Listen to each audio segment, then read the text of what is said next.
folks, Christian Maple Street Guitars here, and today we're going to talk about reverb. Now we're not talking about the website, we're talking about the effect. And we are very fortunate enough that today we're going to be able to plug into a 64, an original 1964 Fender Tube Spring Reverb unit. So we figured since we have the rare opportunity to try one of these out, why don't we compare it to a couple other ways that we get reverb. So we'll be able to hear how the Spring Reverb unit compares to amp reverb. In this instance, we're using a 65 Deluxe Reverb, a reissue from Fender. So we'll be able to hear how the Amps Tube Spring Reverb compares to the standalone unit from the 60s.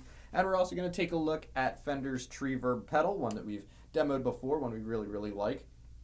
This pedal actually has a 63 Tube Spring Reverb setting on it, so we're going to use that for the comparison to really drive home the classic 60s Spring Reverb kind of sound.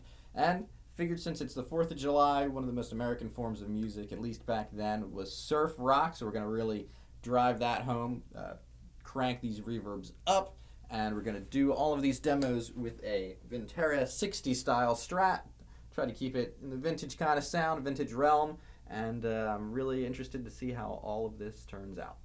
So first we're going to take a look at all of these reverbs at a more subtle kind of setting. We're still going to have it so that it's quite audible in the mix, but don't want to go overboard right away. Kind of get them into a medium kind of setting and hear how they all sound in that context.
Alright, now it's time to have some fun. We're going to jack the reverb way up, get the surf rock riffs going, and see how all three of these compare.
So there we have it. There's our reverb shootout. So what did you think? Let us know in the comments. I know I certainly have some thoughts. I thought that the Spring Reverb, there's something about the drip that the others just didn't quite have. It's certainly the authentic sound that we all know and love. I was surprised at how much brighter this is than the others.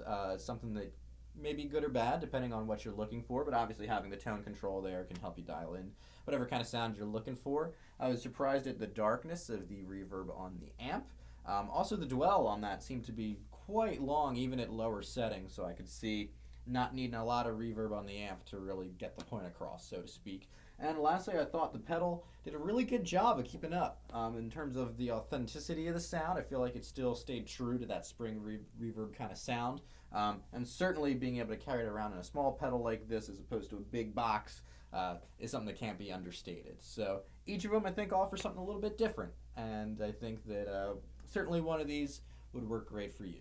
So like I said, let us know what you thought in the comments. Until next time, I'm Chris from Maple Street Guitars. Be sure to follow us here on Facebook, Instagram, YouTube, the whole nine, and be sure to stop in sometime in Atlanta, Georgia. We'd be happy to see you. So until next time, cheers.